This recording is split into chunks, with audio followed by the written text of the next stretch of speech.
বিলোনিয়া মির্জাপুর মাধ্যমিক বিদ্যালয়ে mid day মিলের চাল চুরির ঘটনা ঘটেছে। গত রাতে চোরেরা জানালা দিয়ে প্রবেশ করে ৩ বস্তা চাল চুরি করে। সকালে বিদ্যালয়ে এসে শিক্ষক ও কর্মীরা বিষয়টি টের পান। প্রধান শিক্ষক সন্তোষ নাথ ঘটনাটি বিদ্যালয় পরিচালন কমিটি ও এলাকাবাসীদের জানান। চুরির ঘটনায় এলাকায় চাঞ্চল্য ছড়িয়েছে। প্রধান শিক্ষক জানান, এটি প্রথমবারের মতো ঘটল এবং স্থানীয়ভাবে মাদকের ব্যাপকতা থাকায় নেশাগ্রস্ত ব্যক্তিরা জড়িত থাকতে পারে বলে সন্দেহ করছেন। তিনি বিলোনিয়া থানায় অভিযোগ দায়ের করার কথা জানান। যখন আমরা প্রথম পিরিয়ডে ক্লাসে যাই তখন মিড ডে মিলের কুকরা এসে আমাকে বলে, স্যার একটু মিড ডে মিলের দিকে আসুন।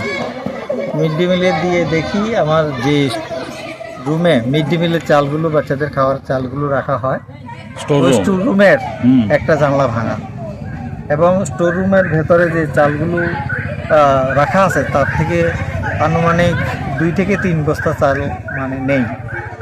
তো এখন পরবর্তী সময় এদিকে দেখি একটা রান্নাঘরের তালাটা ভাঙা পাই। ওই ঘর থেকে তাটা এনে পাশে পড়া অবস্থা পাওয়া যায়।